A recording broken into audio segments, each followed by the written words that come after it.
नमस्कार, आप सभी का आज के सत्संग में स्वागत है। सत्संग एक अच्छा अवसर है जब हम साथ किसी विषय पर बात करते हैं जो जीवन से संबंधित है।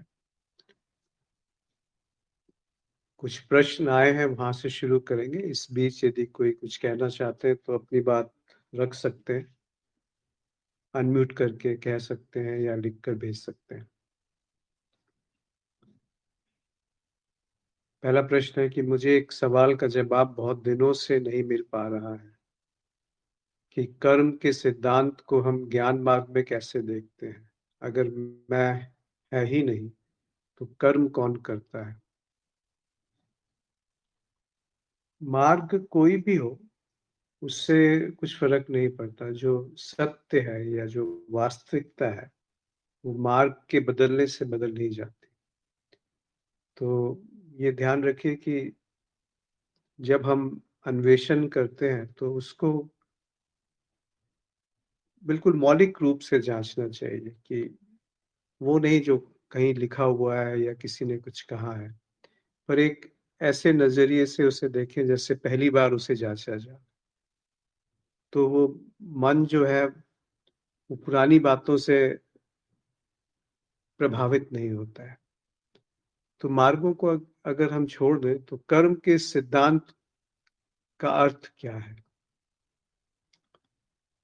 कर्म जब हम कहते हैं तो उसमें कुछ करने से संबंधित है। कर यानी हाथ।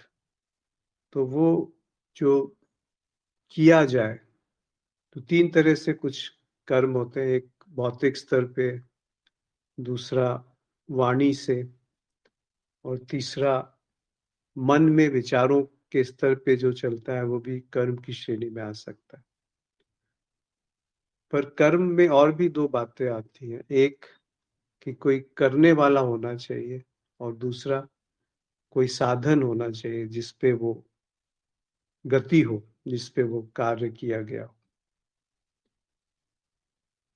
एक जब हम भौतिक कर्मों की बात करते हैं, जीवन में व्यवहार की बात करते हैं, तो वहाँ पर हम बिल्कुल साफ देखते हैं कुछ नियम हैं जिनके अनुसार सारी प्रकृति काम करती है। आप पत्थर को हवा में फेंकेंगे तो वो एक एक अपना मार्ग, एक ट्रैजेक्टरी लेकर के ही वो एक निर्धारित गति से नीचे गिरेगा। पर हम अब थोड़ा गहराई में जब उतरते हैं कि वो कौन है जो कर्म कर रहा है या जो क्रिया करने के लिए उत्सुक है, वो फिर मानसिक रूप से कर्म की बात पे अन्वेषण शुरू हो जाता है। वहां पर आकर के कर्म का सिद्धांत यही है कि अगर कर्ता बना हुआ है, तो कर्म फल मिलना आवश्यक है। उसको फिर नकारा नहीं जा सकता। फिर ये नहीं कह सकते कि कर्म जैसा कुछ होता नहीं है। फिर यदि कर्म कर्ता के अन्वेषण की तरफ या उसकी तरफ ध्यान गया, तो आप पाएंगे कि कर्ता जैसा कुछ नहीं है। ऐसा अगर दिखा कि जो कर्ता है वो पल पल निर्मित होता है, हर क्रिया के साथ वो एक अपना दावा लेकर के निर्मित हो जाता है। इस तरह से यदि कुछ दिखने लगा, तो आप पाएंगे कि वो कर्ता जो है, वो उससे भिन्न नहीं है जो एक विचार है कि मैंने ये कर्म किया या मैंने ये क्रिया की, कार्य किया। तो यहाँ पर आकर के वो भेद समाप्त होने लगता है कि ये वास्तव में कोई अलग चीज है जो कार्य कर रहा है। अगर वो अलग से कुछ नहीं पाया जाएगा, तो कर्म जैसा भी कुछ नहीं है। फिर कर्म किसका कर्म? भौतिक संदर्भ में आप देखेंगे प्रकृति में घटनाएं घट रही हैं, कारण प्रभाव के तरीके से एक बार कहा जा सकता है, पर वो भी एक बुद्धि का विश्लेषण है। ऐसा कुछ विभाजन वहां पे है नहीं। और जहाँ पर कर्ता का अभाव है, वहां पर भी कोई विभाजन नहीं है कर्म का और कर्म के फल का।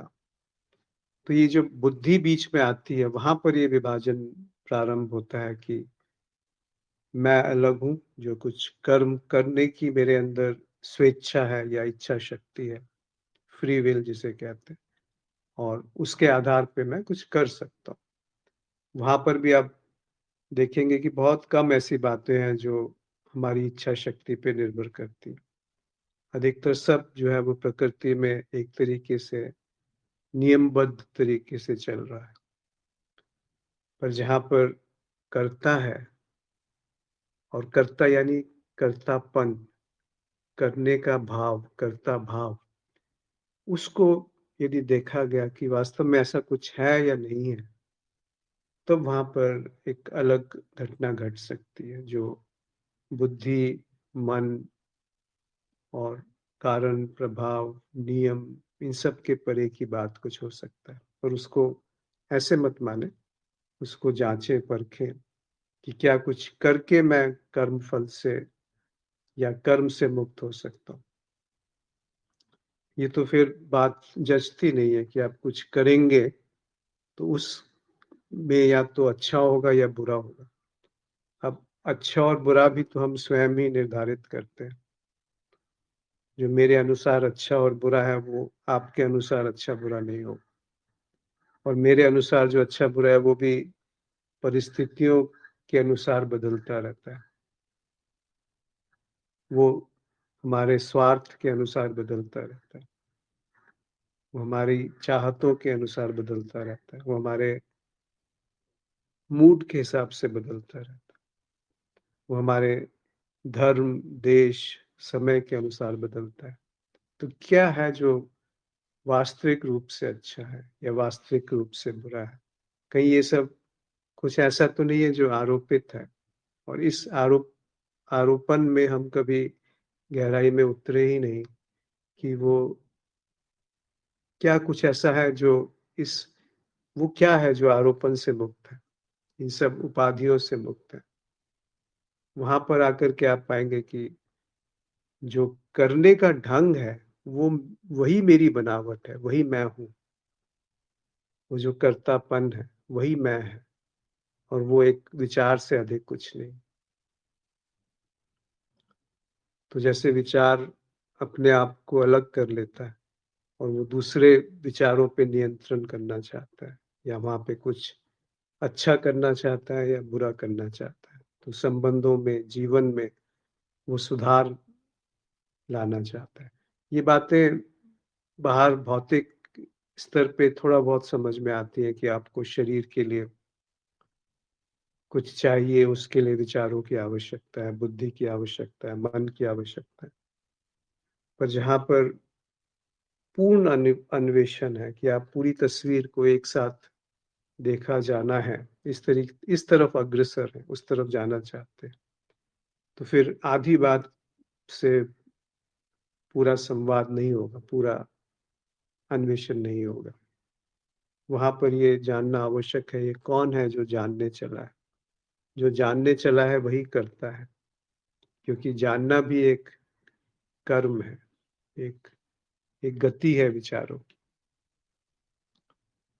तो कर्म का सिद्धांत यही है कि जब तक करता है तब तक कर्म है और कर्म फल है। जब तक करता है तब तक भोगता है। फिर ये मत कहिए कि कर्म जैसा कुछ नहीं होता। जैसे ही कर्ता भाव आया, कर्म अनिवार्य रूप से बन जाता है, यानी कर्ता के साथ भोक्ता अनिवार्य रूप से पैदा हो जाता है। अगर मैं है ही नहीं तो कर्म कौन करता है? यही तो जांचने वाली बात है कि वो कौन है जो कर्म करता है। अगर मैं नहीं है तो करता भी नहीं, यानी कोई करता नहीं है। मैं ही करता नहीं हूं, कोई करता नहीं। जब मैं ही नहीं है तो तू भी नहीं है, और जब मैं और तू नहीं है तो कर्म कैसे संभव है? किस परिस्थिति में वो कर्म संभव है? अगला प्रश्न है कि अगर कर्म और प्रारब्ध जैसी कोई चीज है, तो फिर हमारे पास फ्री विल कितनी है? फ्री विल देखिए, दो तीन तरीके से इसको देखते हैं, पर वो बात अधूरी है। वो बात कुछ ज्यादा दूर तक नहीं जाती। एक है कि कुछ चीजें ऐसी हैं जिसको हम मानते हैं हमारे हाथ में बिल्कुल नहीं है। जैसे रक्त का बनना, हम खाना खाते हैं उससे रक्त बन जाता है। सांसों का चलना, दूसरी चीज़ें हैं जो थोड़ा बहुत हमारे हाथ में है, उसमें साँस आ जाती है कि थोड़ा बहुत हम उसमें नियंत्रण कर सकते हैं, पर अधिकतर साँस भी हमारे हाथ में नहीं है। आप सो जाते हैं पर साँस चलती रहती है। और तीसरा है जो हमारे हाथ में लगभग पूरी तरीके से है कि एक हाथ को उठाया और कहीं और रखा। पर वो सारी जो तीसरी बात है उसमें कुछ बहुत ज़्यादा अर्थपूर्ण बात नहीं है, और उस छोटी-सी बात को हम समझते हैं कि हम पूरे जीवन के संचालक हैं, पूरे जीवन हमारे कब्ज़े में है, हम उसके मालिक हैं और सब कुछ हमारे अनुसार होता है। तो ये जो फ्री विल है, ये भी कर्ता भाव से ही तो जन्म ले रही है कि मैं अलग हूँ उससे जो किया जा रहा है, और मेरे अलग होने से सब कुछ मेरे हाथ में है या कुछ मेरे हाथ में है। तो ये यहीं पर त्रुटि हो गई, यहीं पर गलती हो गई, जहाँ पर ये विभाजन हुआ कि मैं अलग हूँ उससे। क्योंकि जो मैं अलग हूँ ये एक विचार है। ये विचार अपने आप को स्वयंभू समझने लगा कि मैं अपने भाग्य का निर्धाता हूँ, अपने भाग्य को मैं बदल सकता हूँ। पर यहाँ खतरा है कि अगर इस तरह की बात उसके मर्म से नहीं समझी गई, तो उसका बहुत कुतर्क या अनर्थ हो जाता है। तो वो जो शिक्षा बिल्कुल पवित्र रूप में, सहज रूप में, निर्मल रूप में उपलब्ध होती है, वही एक कुटिल रूप से जब बुद्धि के हाथ में लगती है, तो उसका कुछ का कुछ निकल जाता है और वहाँ पर फँस जाते हैं हम लोग। फिर ऐसा समझ में आता है कि मैं का कुछ कर नहीं रहा हूँ, मैं केवल देख रहा हूँ। पर वो देखने का जो कृत्य है, वो भी एक कर्म के रूप में मौजूद है, उपलब्ध है, प्रकट है। वो बड़ी सूक्ष्म रूप से कहता है कि मैं धर्मात्मा हूँ, मैं पुण्य कर रहा हूँ, मैं शुभ कर रहा हूँ, मैं शुभ कर सकता हूँ। तो ये शुभ की जो परिभाषा है, ये भी हम स्वयं बनाते हैं और उस दुष्चक्र में फँस जाते हैं। कर्ता से कर्म, कर्म से कर्मफल, और कर्मफल फिर कर्ता को निर्मित करता है। तो ये पूरा एक दुष्चक्र है, और इसी का जो अमृत चक्र है वो कर्ता की मिथ्या का प्रकट होना, और वहां से आप देखेंगे कर्म जो है वो झूठ है, और कर्म झूठ है तो उसका फल कुछ निर्मित नहीं होता, और उसका फल निर्मित नहीं होगा तो जो कर्ता की मिथ्या है वो फिर से प्रकट हो जाएगी। ये मत पूछिए किस में प्रकट होगी, कहाँ प्रकट होगी, कौन है जो इस उपस्थिति को जानेगा कि कर्ता नहीं है, कर्ता जैसा कुछ नहीं होता। वो सब फिर बौद्धिक वाद विवाद या बुद्धि विलास का विषय है। वहां पे आप किसी भी निष्कर्ष पे नहीं पहुंच पाएंगे। तो उस दिशा में ना ही जाए तो अच्छा है, नहीं तो हम ज्ञानी और पंडित हो जाएंगे। उसमें दो खतरे हैं। एक, कि हम निष्कर्ष पे आ जाएंगे कि ऐसा ही होता है। दूसरा, हम इन सब को नकार देंगे कि ये सब बेकार की चीज है। या एक और संभावना है कि हम स्वयं को इन सब से परे कुछ समझने लगेंगे। कल्पना हो जाएगी उस तरफ की जो कर्म से परे है, जो कर्ता से परे है। तो इसको ऐसे जांचिए कि जैसे ये पहली बार देखा गया, फिर देखिए क्या होता है कि क्या फ्री विल जैसा कुछ है, क्या इच्छा शक्ति जैसा कुछ है। दोनों अति में मत जाइए कि सब कुछ भाग्य है, सब कुछ पूर्व निर्धारित है, और दूसरी अति है कि कुछ भी पूर्व निर्धारित नहीं है, सब कुछ मेहनत से, मजदूरी से पाया जा सकता है। तो और इसको बारीकी से देखेंगे तो एक रास्ता है, एक मार्ग है जो कहता है कि कुछ करके कुछ मिलेगा, कुछ परिश्रम करके, कुछ पुरुषार्थ करके, कुछ मेहनत करके, कुछ योजना बना करके कुछ हासिल होगा। वही तो हमारी बुद्धि जानती है, जान सकती है, और वो दिखता भी है। आस-पास आप मेहनत करेंगे तो पढ़ाई पूरी कर सकते हैं, फिर पैसा कमा सकते हैं, फिर इच्छाएँ पूरी कर सकते हैं, या संबंधों में भी ये दिखता है। पर क्या वही असल बात है? क्या ये बात हर परिप्रेक्ष्य, हर संदर्भ में सत्य है कि कुछ करके ही वो मिलेगा? और वो जो मिला ही हुआ है, उसकी तरफ हमारी दृष्टि कब जाती है? कितनी देर जाती है? ये जो हवा, ये सूरज, ये पानी, ये जो जीवन, वो जीवन पाने के लिए हमने कुछ किया था? वो जो ध्यान की संभावना है, वो जो प्रसाद है, वो जो प्रेम है, उसके लिए हमने क्या किया था? हम जब पैदा नहीं हुए थे, जब ये शरीर पैदा नहीं हुआ था, तो इस शरीर को जीवन प्रदान करने के लिए हमारी क्या उसमें योगदान है? अभी जो हवा और ये सब कुछ जो मिला ही हुआ है प्रसाद के रूप में, उसमें हमारा क्या योगदान है?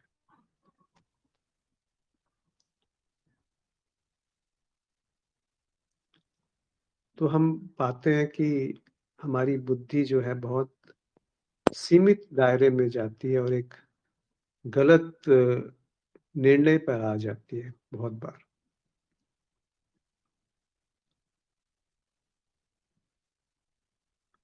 वहाँ पर थोड़ा-सा होश, थोड़ा-सा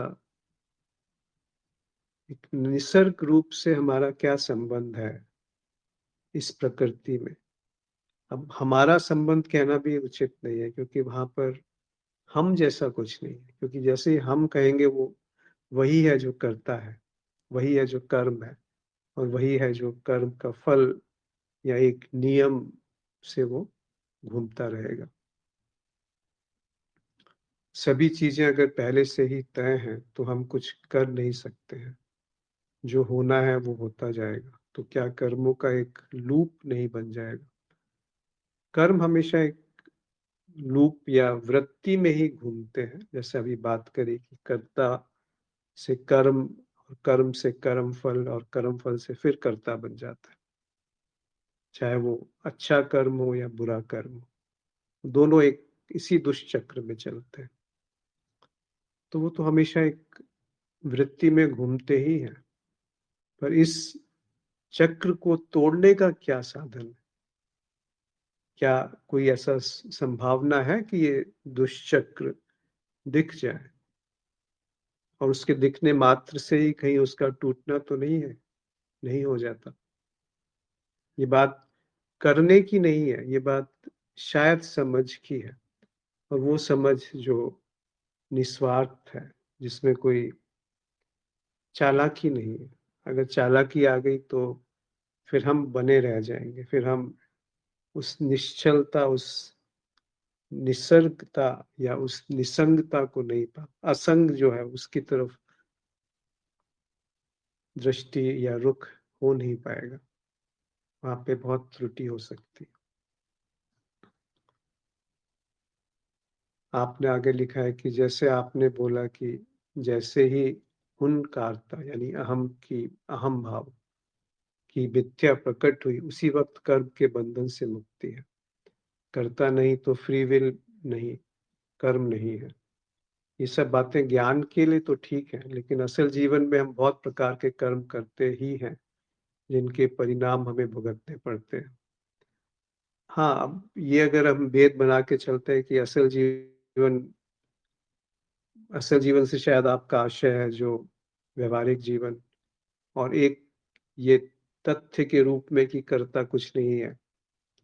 तो ये तथ्य जान लेना कि कर्ता कोई नहीं है, उसके बाद भी तो जीवन में व्यापार चलता है, जीवन में लेन-देन चलता है, जीवन में कारण प्रभाव दिखते हैं, जीवन में कुछ करना पड़ता है। इसका अर्थ है कि वो बात जो है वो पूरी समझ में नहीं आई। इसका अर्थ है कि हम 2 अलग-अलग चीज़ों को मिला रहे हैं। एक, कुछ ऐसी चीज़ें जो आवश्यक हैं जीवन के,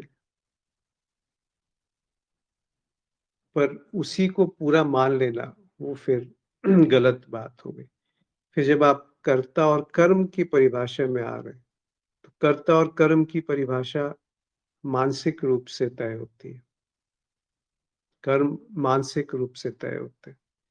ठीक है, वो वाणी में और अभिव्यक्ति में भी निकल के आते हैं, पर उसके पीछे जो भाव है, वो महत्वपूर्ण है। और उस भाव के पीछे भी क्या वो भाव को लाने वाला कोई अलग संस्था है या अलग संरचना है, जो उस भाव को ला सकता है या बदल सकता है। उस तरफ यदि अन्वेषण गया तो वो मौलिक रूप से अन्वेषण है, वो एक पूर्ण अन्वेषण है, पूर्ण अवलोकन है कि ये पूरी संरचना क्या है जिसपे कर्म घट रहा है, जिसपे करने वाला कर्ता बना हुआ है। फिर आप पाएंगे कि ये जो विरोधाभास है ये है नहीं।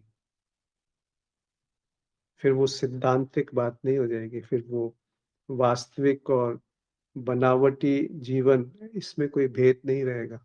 जिसको आप असल जीवन कहते हैं, क्या वो वही असल है? कैसे, किस आधार पे हम कह सकते हैं कि वो असल है? अगर ये मैं का भाव हट गया तो वहां पे क्या है? कहीं ये इस मेरे होने को ही तो मैंने जीवन नहीं मान लिया? ये जो मैं का भाव है, मेरा होना, क्या यही जीवन है? तो फिर एक अलग तरह से हम उसी बात को जांच रहे हैं। अगर हम हमारे ज्ञान को असल जिंदगी में अप्लाई करेंगे तो बहुत बुरा काम भी कर सकते हैं, और उसको उसका फल नहीं मिलेगा। ये बात कहाँ तक ठीक है?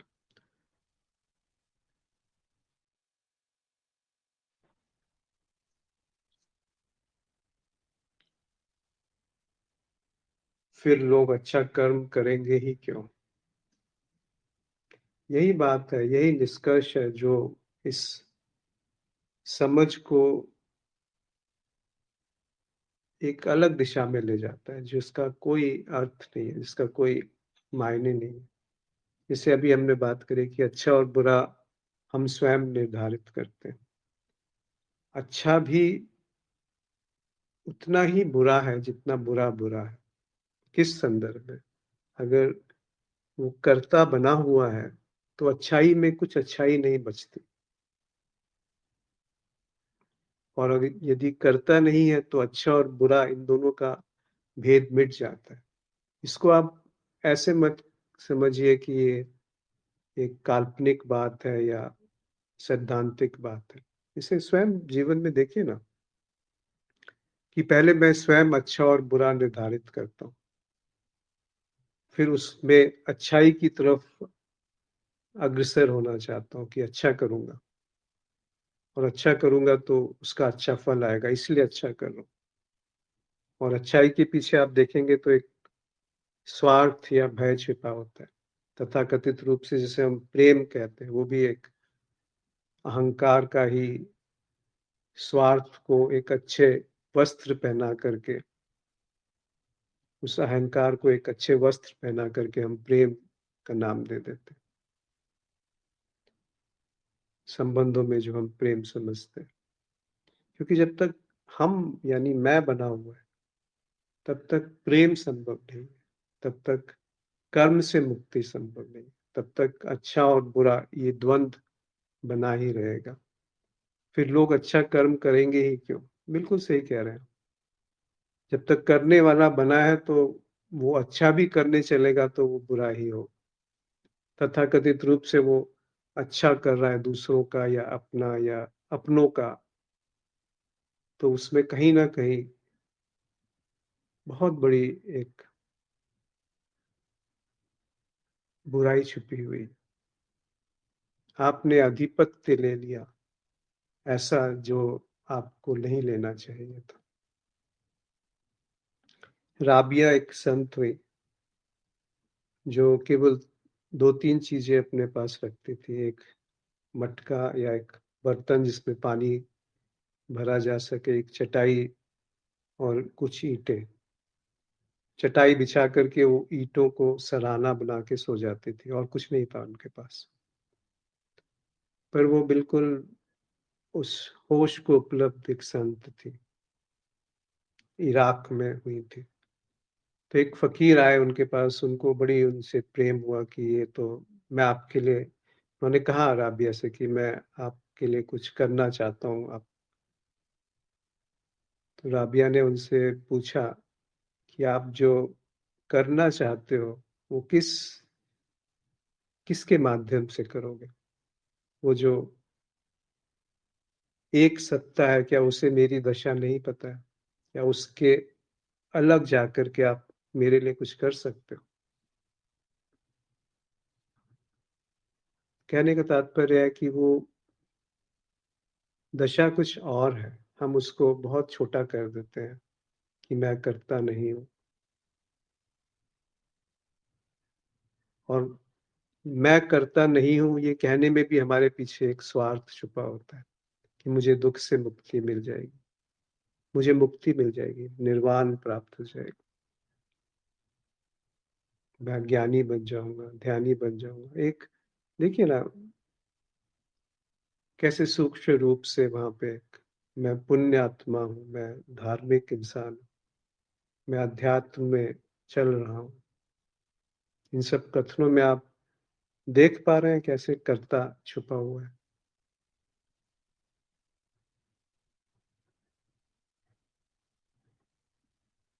और अगर कर्म है ही नहीं तो फ्री विल ही है, हम जो चाहे वो कर सकते हैं। ये भ्रम कैसे हुआ? ये भ्रम इसलिए हुआ कि उसको मौलिक रूप से जाना नहीं गया, समझा नहीं गया।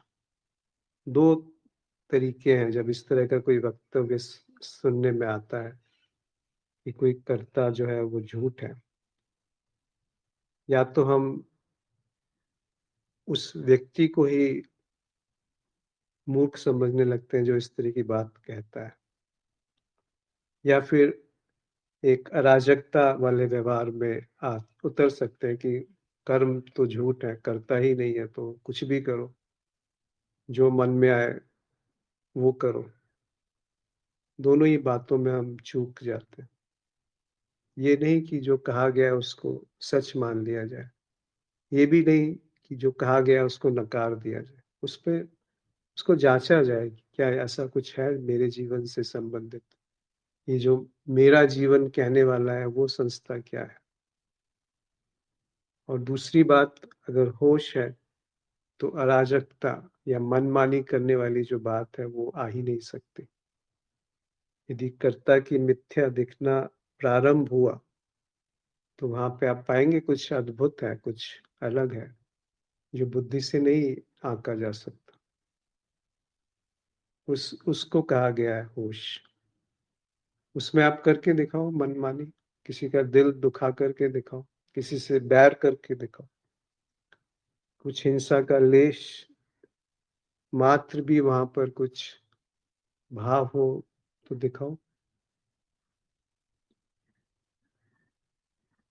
तो वो सैद्धांतिक बात नहीं है, ये प्रायोगिक बात है कि ऐसा है या नहीं है।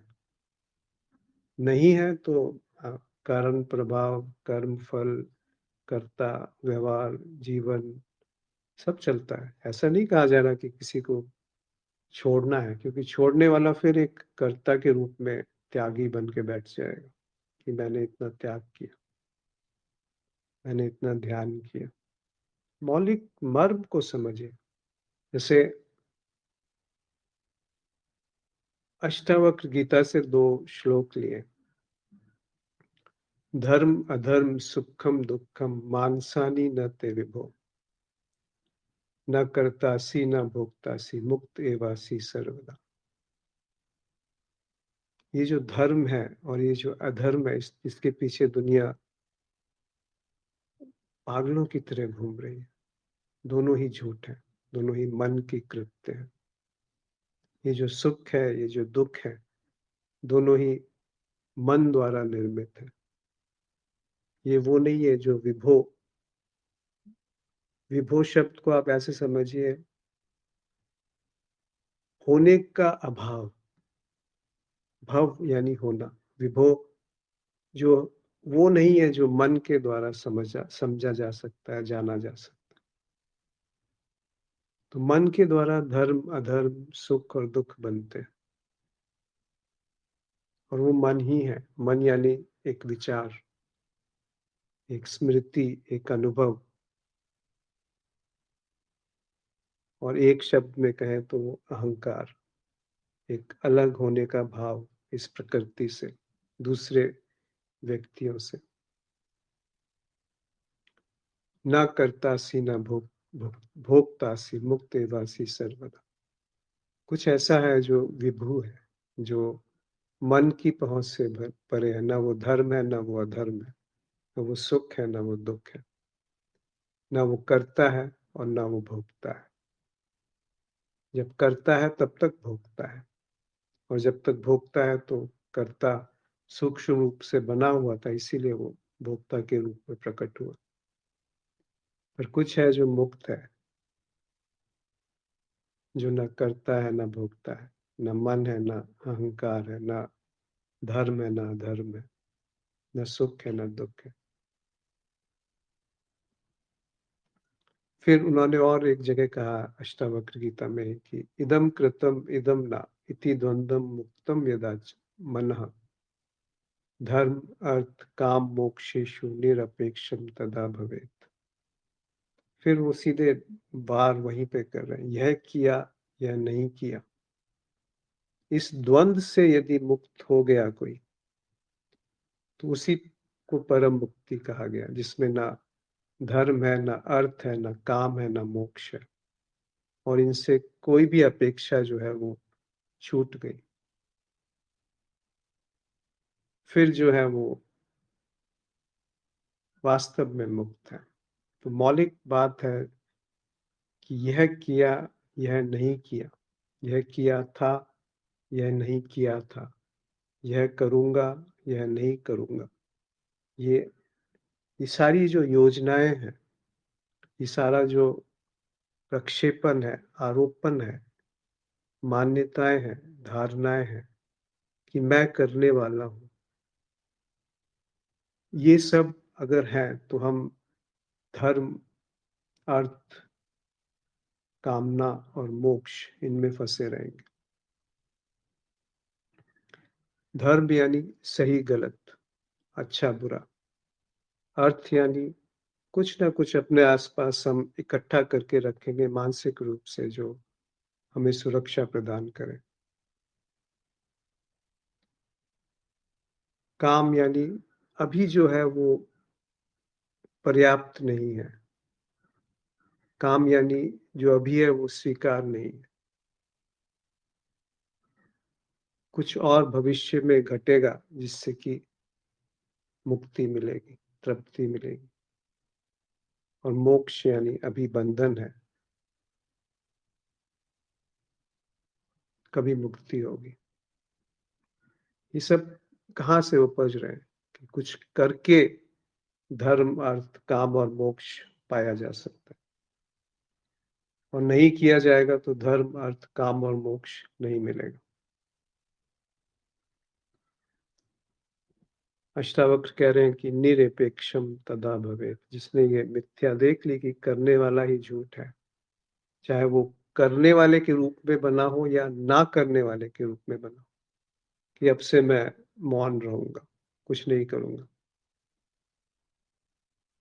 वो दोनों एक ही बात, एक ही रस्सी के दो सिरे।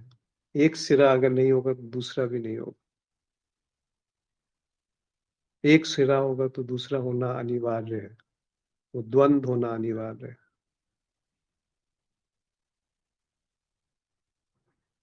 ये सब मन के खेल हैं, धर्म अर्थ काम और मोक्ष, करने वाला और ना करने वाला, करने वाला और भोगने वाला।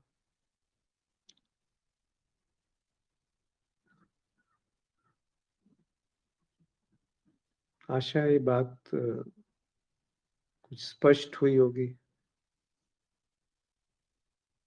अन्यथा ऐसा मत समझिए कि ये प्रैक्टिकल नहीं है, ये केवल एक सिद्धांत है। इसमें उतर के तो देखिए क्या जाता है आपका। अगर लगता है कि बात झूठ है, तो फिर पुराने ढर्रे पे तो जा ही सकते हैं ना। एक बार अवसर तो दीजिए कि वो क्या है जो कर्ता भाव से मुक्त है। इदम कृतम इदम ना, कर्ता भाव में ना करने का भाव भी शामिल है। इन दोनों से जो मुक्त है, क्या ऐसा कुछ है भी, या एक तरह से गप है, एक कोरी कल्पना है? स्वयं जांचिए, किसी की बात मत मानिए। पर ऐसा भी नहीं कि जो कहा गया है वो सही नहीं है, और ऐसा भी नहीं कि जो भी कहा गया है वो सही है। इसीलिए बहुत बारीक से एक बड़ी फिसलन भरा रास्ता है। पर ये फिसलन भरा रास्ता तभी तक है जब तक कुछ स्वार्थ निहित है हमारा अध्यात्म को लेकर के, धर्म अर्थ काम मोक्ष को लेकर के, जब तक वो मौलिक समझ नहीं आई। यदि वो समझ है तो बहुत सरल है, और वो समझ नहीं है तो बहुत जटिल है। जी, कोई कुछ कहना चाहते हैं या अपनी बात रखना चाहते हैं तो वो कह सकते हैं।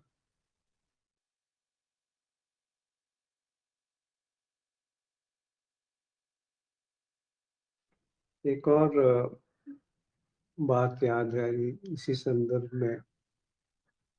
रमन महर्षि कहते हैं कि कर्तहु आज्ञा प्राप्यते फलम, करम किम परम करम तद जड़म। वो एक रजा, एक आज्ञा से सब हो रहा है। जिससे जो जीवन में घट रहा है वो एक रजा है। कर्तहु आज्ञा प्राप्यते फलम, उसमें मेरी कोई भूमिका नहीं है। अनगिनत कारणों से कोई प्रभाव आता है, कुछ घटना घटती है, और मैं बीच में आके बोलता हूँ कि मैंने ये किया। करम किम परम, कैसे कर्म परम है? करम तद जड़म, कर्म तो जड़ है।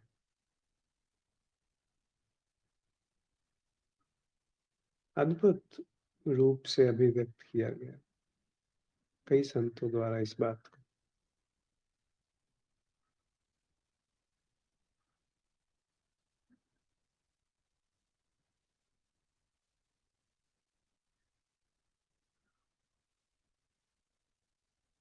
वो एक महासागर है कर्म, जो अपने अंदर खींच लेता है, एक पतन का कारण है। हमें लगता है कि हम कर्म करके सफल हो जाएंगे या मोक्ष को प्राप्त कर लें, धर्म को प्राप्त कर लें। बात कुछ और है, बात कुछ और ही है। जी, कोई मित्र कुछ कहना चाहते हैं, या ऐसी बात जो शायद सही ना हो?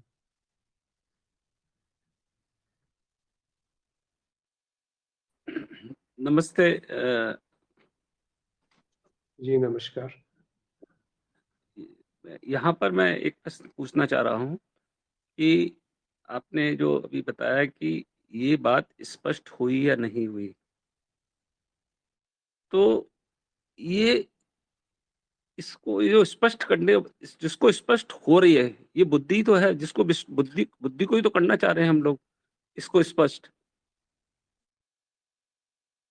और बुद्धि के बाद फिर वो अहम का भाव ही आ जाता है। अगर मैं कहूँ कि ये स्पष्ट हो गई या मैं कहूँ नहीं स्पष्ट नहीं हुई, तो ये मैं का भाव अहम नहीं कहा जाएगा।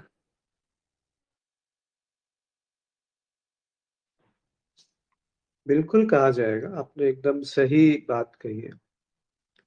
ये कहा ऐसा जा रहा है क्योंकि शब्दों में एक सीमा है, एक शब्दों में कुछ भी बयान करने की एक सीमा होती है। अगर आप इस बात को देख पा रहे हैं जो अभी आपने कहा, कि कोई भी हम निष्कर्ष पे आएंगे, वो चाहे यही बात हो जो अभी कही गई, इसको अगर हम समझेंगे तो बुद्धि की उपयोगिता है उसमें। पर क्या इस बात से ये बात निकल के नहीं आती कि बुद्धि ये भी देख सकती है कि बुद्धि सीमित है। बुद्धि ये भी देख सकती है कि अभी जो ये समझ है, ये मेरी ही एक अधूरी दास्तां है, मेरा ही एक अधूरा निष्कर्ष है। मैं का जहाँ पर उपयोग है, जहाँ अनुभवों का उपयोग है, जहाँ माध्यम का उपयोग है, जहाँ पर एक पृथक सत्ता का उपयोग है, और उसके बाद ये निष्कर्ष निकाला जा रहा है कि ऐसा है। उसी बात से तो फिर आगे भ्रम पैदा हो जाता है कि मैं इन सब से अलग हूँ। तो ये बात पूरी पूरी बात एक बार में भी दिख सकती है। ऐसा नहीं है ओमकांत जी की पूर्ण दृष्टि होना असंभव है। उसको अंतर्दृष्टि कहते हैं, प्रज्ञा कह सकते हैं। जो बुद्धि में आता है वो प्रज्ञा नहीं है। जो हृदय में उतरता है वो प्रज्ञा है, जो कारण प्रभाव से अलग है, जो नियमों से बंधा नहीं है, पर साथ में अधिक से अधिक बुद्धि इतना ही कर सकती है कि वो अपनी सीमा को पहचान जाए कि मैं जो भी जानूंगा वो सीमित है, मैं जो भी जानूंगा वो एक प्रतिक्रिया है, मैं जो भी जानूंगा वो अहंकार का एक रूप होगा। क्या बस यहीं पे रुकना संभव नहीं है? क्योंकि इसके बाद जैसे ही आप कुछ कहेंगे वो उस पार की कल्पना हो जाएगी कि उस पार कुछ है जिसे हम होश कहें या साक्षी कहें या परमात्मा कहें। क्यों उन शब्द को का आसरा लेना? क्योंकि वो फिर आपसे ही कह रहे हैं, बुद्धि का ही तो निष्कर्ष है। तो ये बड़ी हल्की सी बात है, मतलब मुझे नहीं पता कि ये बात कह पाया कि नहीं, पर अगर ये बात पकड़ ली तो आप पाएंगे कि एक अलग रूपांतरण है जीवन में। जी। थैंक यू, धन्यवाद, नमस्ते। जी। और कोई मित्र? जी प्रणाम अश्विन जी। जी नमस्कार।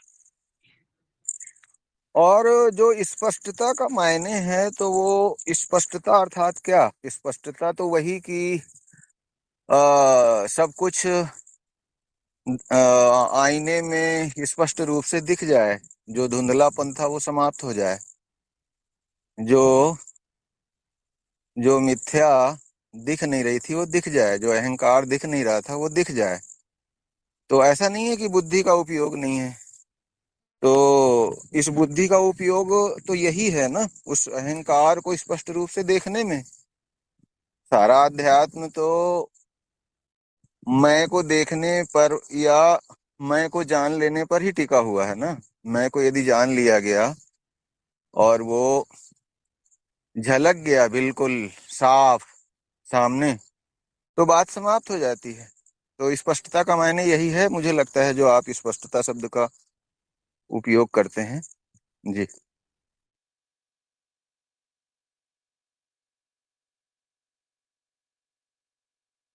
जी आप सही कह रहे हैं, वही उसी तात्पर्य से ये बात कही गई है। और कोई मित्र कुछ कहना चाहते हैं?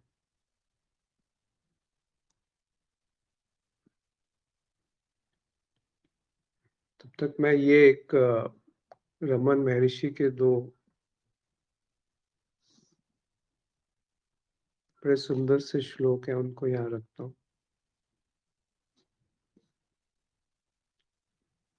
जी। अभी जो कहा था ना, कर्तहु आज्ञा प्राप्यते फलम करम किम परम करम तत् जड़म।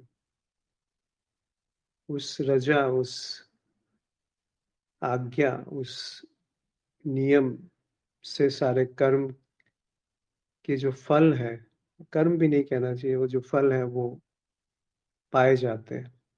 उसी उस दृष्टि से यदि देखें तो कर्म परम नहीं है, कर्म जो है वो जड़ है। फिर वो आगे कहते हैं कि कृति महा उद्धो पतन कारणम। एक बार आप कर्ता भाव में उतर गए तो वो एक महासागर की तरह है, एक पतन का कारण है, चाहे वो पुण्य कर्म ही क्यों ना हो, अच्छा कर्म ही क्यों ना हो। फलम आशश्वतम आश्वतम आशश्वतम गति निरोधकम। फल जो है वो जिसको हम कर्म समझते हैं, उसका फल जो है वो अनिश्चित है, शाश्वत नहीं है, वो हमेशा नहीं रहने वाला, अनिश्चित है, मिलेगा कि नहीं मिलेगा पता नहीं। गति निरोधकम, और वो जो उस रुख है, उस गति है, उस प्रसाद से जो उपलब्ध ही है बिना कर्म के, बिना कर्ता के, उसमें वो एक बाधा है।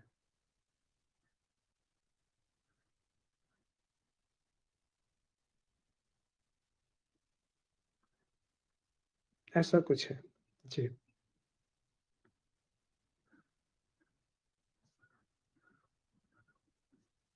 लेकिन हम जो झूठ है उसको सच मानते हैं, और जो सच है उसको झूठ समझते हैं। यही तो माया का खेल है। हम समझते हैं कि बिना कुछ किए कैसे कुछ मिलेगा, बल्कि बात कुछ और है। जो मिला ही हुआ है वो कुछ करने से बाधित हो जाता है। उसका अर्थ ये नहीं कि बिना कुछ किए आप एक जगह बैठ जाएं।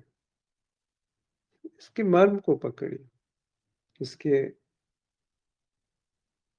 इशारे को पकड़िए, इसकी रुख को पकड़िए कि क्या कहना चाह रहे हैं ऐसे संत।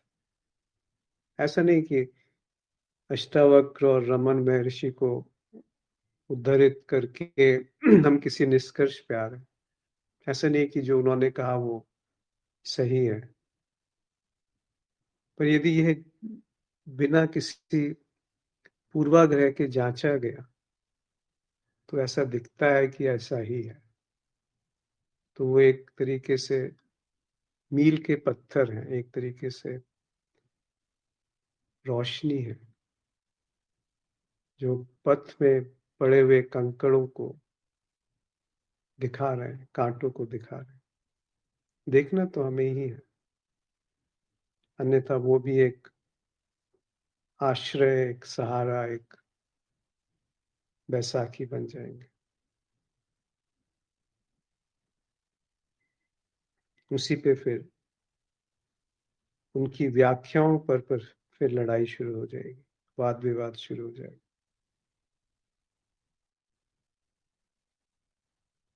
जी, और कोई मित्र कुछ कहना चाहते?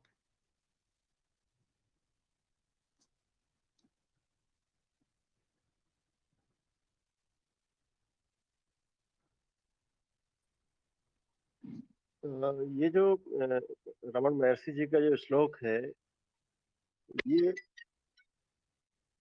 ऐसा ही दिखाई दे रहा है जैसे ये, ये देखा जाए कि ये जो मस्तिष्क है, ये मस्तिष्क स्मृति का संग्रह करता है मतलब, और स्मृति के संग्रह में विचार की प्रक्रिया है, और वो विचार की प्रक्रिया ही मैं बना रही है। तो पूरी तरह से वो जड़ स्थिति में है, मतलब वो एक भौतिक वस्तु की तरह ही हो गया वो, क्योंकि मस्तिष्क कोशिकाओं का मस्तिष्क की कोशिकाओं में स्मृति का संग्रह है, और उसके अंदर विचार की प्रक्रिया है, और विचार की प्रक्रिया मैं बना रही है। इतना ही मात्र दिखता है बस। तो ये पूरी तरह से जड़ स्थिति हो गई, मतलब एक जड़ पदार्थ की प्रक्रियाएं हो गई, और उसमें मैं बन गया हूँ। इसके अलावा कुछ भी नहीं है। तो फिर वो करता और ये तमाम तरह की चीजें जो है वो जड़ वस्तु में ही आ गई, एक तरह से वो जड़ प्रक्रिया हो गई। क्या मैं सही कह रहा हूँ? जी, आप सही कह रहे हैं। ऐसा ही कुछ उनका आशय रहा होगा जब उन्होंने ये बात कही होगी। कर्म जो है वो परम नहीं हो सकता, श्रेष्ठ नहीं हो सकता, वो जड़ ही है, क्योंकि उसके पीछे एक कर्ता भाव है, तभी तो कर्म बना। यदि कर्ता ही झूठ है, एक बनावट है, एक प्रतिक्रिया है, एक संस्कार है, एक सिखावन है, एक मान्यता है, एक धारणा है, तो कर्म कैसे परम हो गया?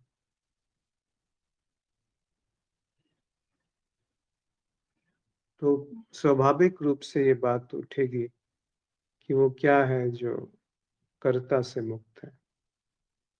जो भी उत्तर आएगा वो बुद्धि में संचित कोई संस्कार होगा और वो सीमित होगा, वो जड़ होगा। पर जो जीवंत है वो जड़ नहीं है। प्रकृति में कोई कर्ता नहीं, अद्वैत में कोई कर्ता नहीं, बीच में ये जड़ पदार्थ आकर के कहता है कि मैं संसार को सुधारूंगा या संसार को बिगाड़ूंगा या और जीवंत हो जाऊंगा या अपने संबंधों में रस बिखेर सकता हूँ। तो ये बात उस तरफ है जहां पर संबंध घट रहे हैं, जहां पर जीवन घट रहा है। क्या वहां पर कोई करता है? यदि बुद्धि, विचार, अहम, स्मृति, इन चारों को एक साथ, ये चार विभाजित चीजें नहीं है, अलग अलग चीजें नहीं है, इन चारों को एक साथ देख लिया गया तो कहाँ है कर्ता? इनके बिना कर्ता कहाँ पर है? और कर्ता का अभाव है तो भोक्ता कहाँ पर है? और भोक्ता नहीं है तो कर्म का क्या अर्थ हो, या कर्म फल का क्या अर्थ हो? तो फिर वो जीवंत कैसे हुए कर्म? बिना संस्कारों के क्या कर्म हो सकता है? बिना अहम के क्या कर्म हो सकता है? तो आप सही कह रहे हैं सुबेद जी, ऐसा ही कुछ उनका आशय रहा होगा। जी।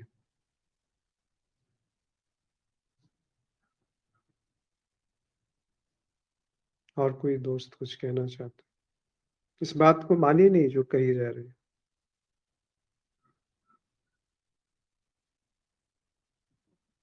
कमलेश जी ने लिखा है, जड़ की परिभाषा समझ नहीं आती, कर्ता कैसे बन जाता है?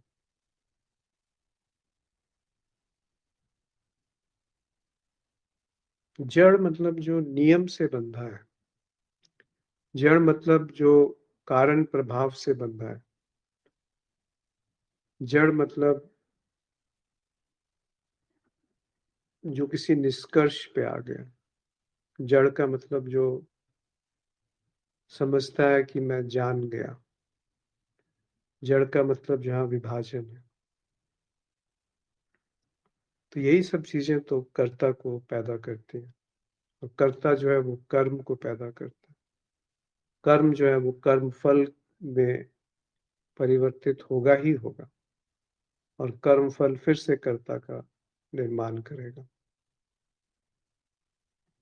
तो ये सारी जो बात है जड़ की, वास्तव में बुद्धि जब कुछ जानती है तो वो जड़ है। जिसको हम ज्ञान कहते हैं वो जड़ है,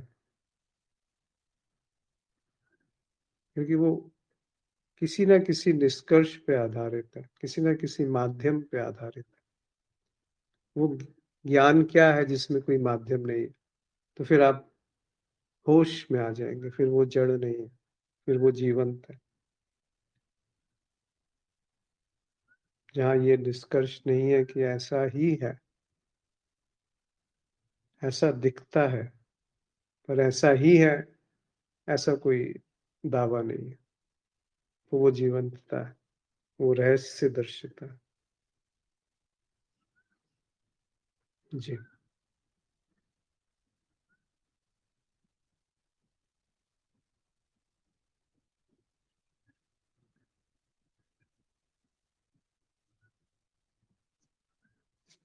और कोई मित्र कुछ कहना चाहते हैं?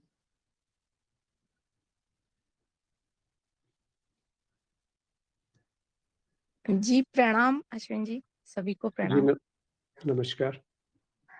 जी कर्म के बारे में मैं थोड़ा कहना चाहूंगी कि जैसे गीता में उसे अकर्म कहा गया है, मतलब कर्ता तू है ही नहीं, या फिर वो कर्म कर और उसका कर्म फल माँ फलेषु कदाचन, उसकी अपेक्षा मत कर, उसमें तेरा अधिकार है ही नहीं। तो जो भी प्रारब्ध मिला है वो केवल तेरे देह के कर्म है, तेरे तो कुछ कर्म है नहीं, तू देह से अलग है।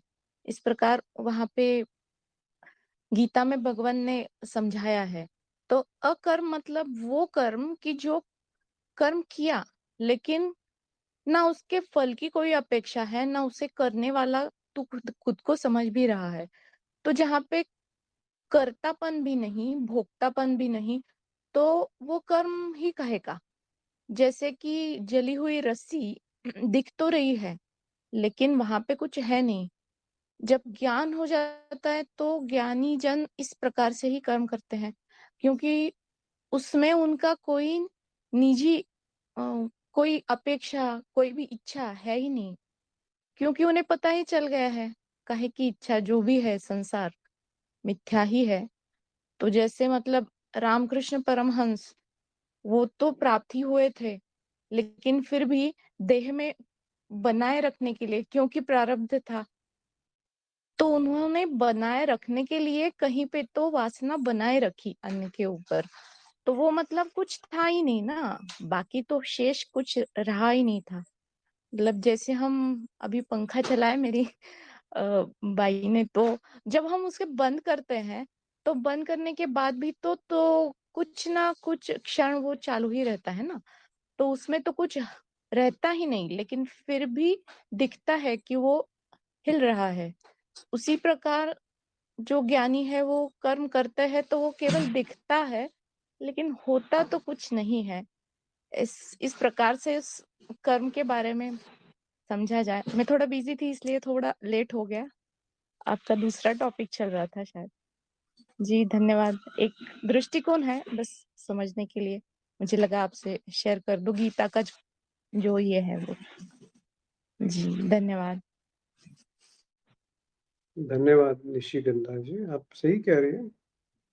पर आपने कहा कि ज्ञानी जन जो है वो अकर्ता भाव में रहते हैं, यानी उनके अंदर कर्ता भाव नहीं रहता। दूसरा वो जो गीता का श्लोक है वो शायद बहुत प्रसिद्ध है, पर उसकी जो व्याख्या है वो बहुत गलत जगह, गलत तरीके से भी अभिव्यक्त की गई है। कर्मणे वाधिकारस्ते मा फलेषु कदाचन मा कर्म फल हेतुर्भुः असंग सत्व कर्मणि अकर्मणि। यानी कि कर्म का अधिकार है पर फल पर कोई अधिकार नहीं है।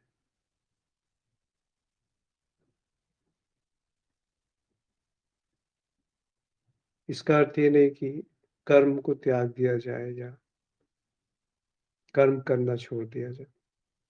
देखिए, इशारा वही है।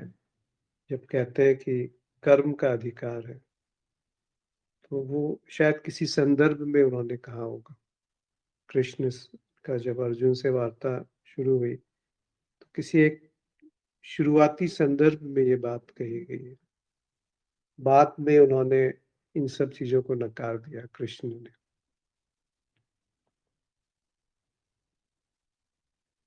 तो एक परिप्रेक्ष्य में ये बात सही है कि कर्म का अधिकार है और फल की चिंता नहीं है।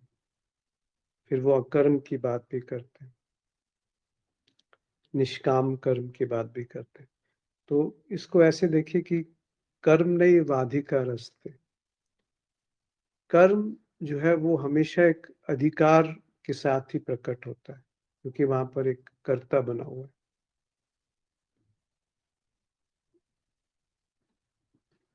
और साथ ही जब कर्ता ये समझता है कि मैं कर्म करके कुछ पा लूंगा, तो वो आगाह करते हैं कि बेशक तुम समझते हो कि तुमने कर्म किया, लेकिन फिर भी उसका फल तुम्हारे हाथ में नहीं।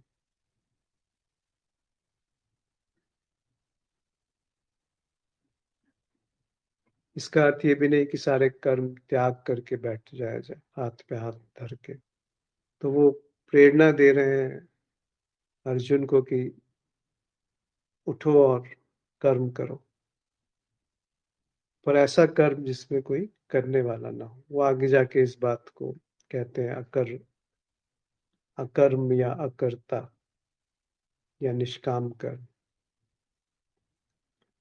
देखिए, जब निष्काम बात कही जाती है या अकर्ता या अकर्म कहा जाता है, तो वो उसी तरफ इशारा है जो आज बात की इतनी देर अभी से आज के सत्र में, कि ऐसा कर्म जहाँ पे कोई करने वाला ना हो, फिर उसे कर्म कहना उतना उचित नहीं है, उसे अकर्म ही कहना उचित है। तो जो कर्म समझ करके हम करते हैं उसका फल भी हमारे हाथ में नहीं,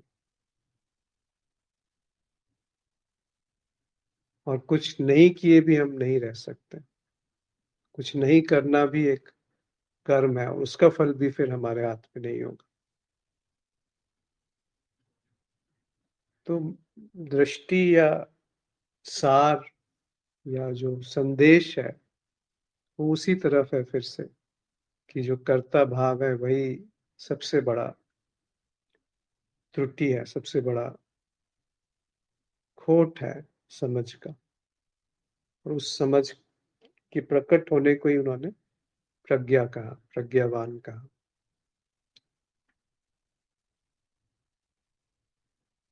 जी, एक प्रश्न है माधुरी जी का कि अकर्ता होते हुए भी निर्लिप्त भाव में जीव कर्म करता हुआ दिखता है, और निष्काम कर्म तो फिर भी होते हैं।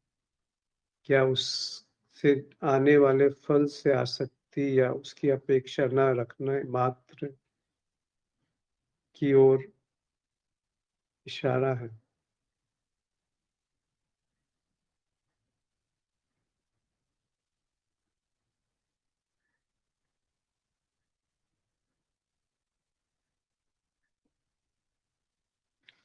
अकर्ता को थोड़ा सा ऐसे मत समझिए कि वो करने की कुछ चीज है, या निर्लिप्त भाव या निष्काम कर्म, ये विरोधाभासी है। जैसे ही हमने कहा कि निष्काम, तो उस निष्काम कर्म की जो बात है वही कामना है, कि अब मैं निर्लिप्त रहूंगा या अकर्ता भाव में रहूंगा या निष्काम कर्म को साधूंगा। फिर वो काम हो गया, फिर निष्काम नहीं रहा। तो निष्काम कर्म को जाना नहीं जा सकता कि निष्काम क्या है। काम काम क्या है, यानी चाहत क्या है, उसको जाना जा सकता। पर जो चाहत से मुक्त है उसको नहीं जाना जा सकता बुद्धि के द्वारा।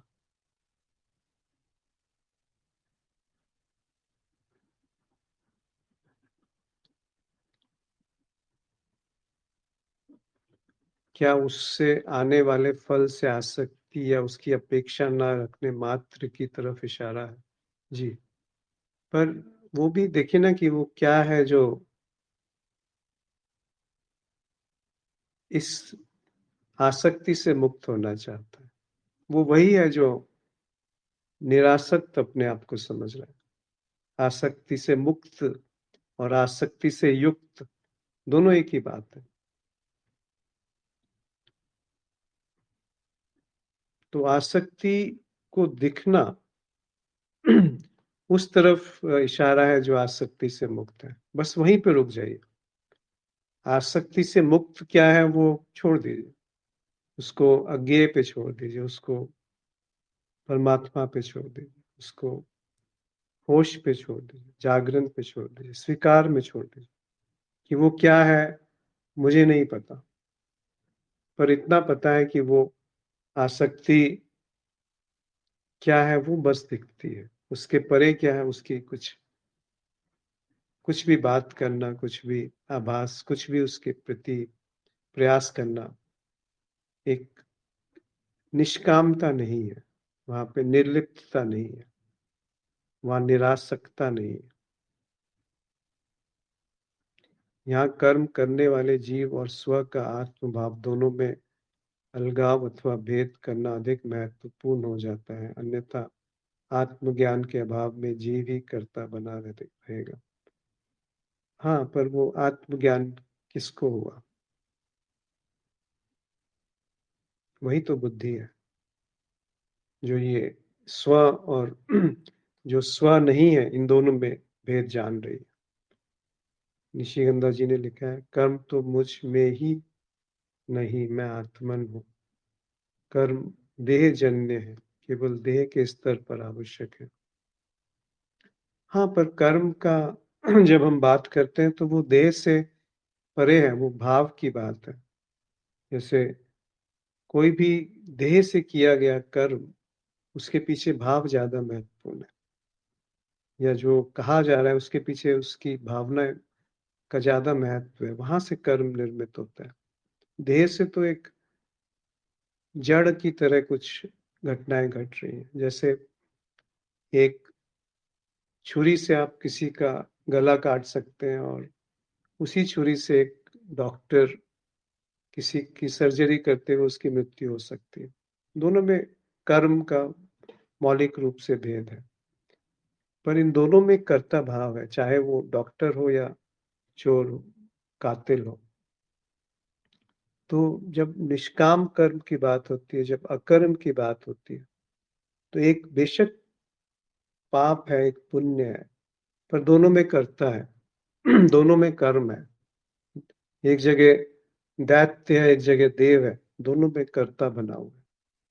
तो ना दैत्य मुक्त है, ना देव मुक्त है। ऐसा नहीं है कि डॉक्टर मुक्त है तो उस तरफ थोड़ा सा इशारा है कृष्ण का, या रमन महर्षि का, या अष्टावक्र जी का।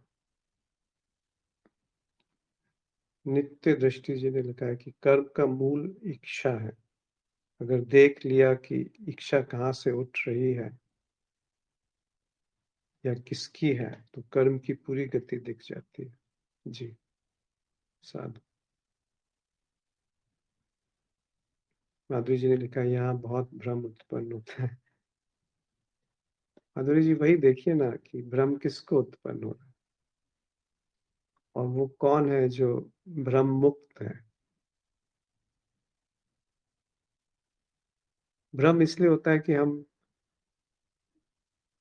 समझते हैं कि कभी कुछ ऐसी समझ आएगी जिस समय भ्रम मुक्त हो जाया जाएगा। अभी इसी क्षण देखिए ना कि वो क्या है जो भ्रम से मुक्त है। तो कोई उत्तर नहीं आएगा, क्योंकि उत्तर जो आएगा वो भ्रम होगा, चाहे वो कितना ही तार्किक उत्तर क्यों ना हो, वो एक भ्रम है।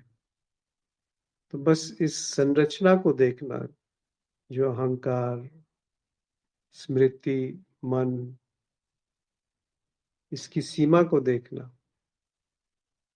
कि इसमें जो भी आएगा वो एक भ्रम है, झूठ है, और वहीं पे उसका समर्पण है। ऐसा समर्पण जिसमें कोई चुनाव नहीं, कि इस चीज को समर्पित करना है, इस चीज को नहीं करना। ऐसा स्वीकार जहाँ पे कोई स्वीकार करने वाला नहीं, तो वो अस्वीकार की पूर्णता है। मतलब अस्वीकार की पूर्णता का, अस्वीकार का पूर्णता विलय है, उसका विसर्जन है। तो जब तक स्वीकार करने वाला बना हुआ है, तब तक वो निष्कामता, अकर्मता, निर्लिप्तता, ये सब केवल एक सिद्धांत है।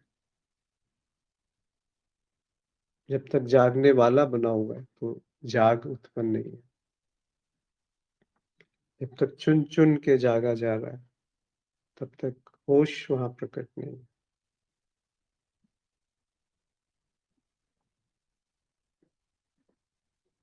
माधुरी जी ने लिखा है, बुद्धि भ्रम में डालती है। जी।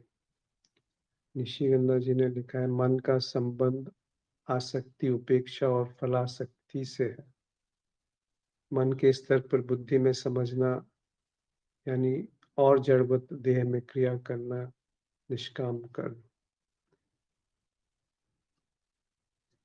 यह केवल एक दृष्टिकोण है। जी, माधुरी जी ने लिखा है, बुद्धि पर निर्भरता है शायद, इससे ऊपर उठा जा सकता है क्या? स्वयं प्रयोग कीजिए, फिर देखिए कि क्या ऐसा है। इससे ऊपर उठा जा सकता है, पर वहां पे उठने वाला कोई नहीं होगा। बिना बुद्धि के अहम नहीं हो बच सकता। जी, अभी भी लगता है कि प्रयास सही नहीं हुआ, अर्थात कर्ता बना हो। जी, इतना दिखना ही पर्याप्त है। तो आज यहाँ पे समाप्त करते हैं, और आप सबका बहुत आभार आज जुड़ने के लिए। आशा है कुछ कर्म के संबंध में, फल के संबंध में, इच्छा शक्ति के संबंध में थोड़ी सी बात कुछ अलग तरीके से दिखी, जो स्वयं के जीवन से आधारित है, जो स्वयं के दिखने पे आधारित है। वहाँ कोई पूर्वाग्रह नहीं है, कोई आश्रय नहीं है कि किसी ने ऐसा कहा है इसीलिए ये सत्य है। वो भी त्याग दीजिए कि इस ग्रंथ में लिखा है या इस गुरु ने कहा है, पर मजबूरी है कि वो इशारे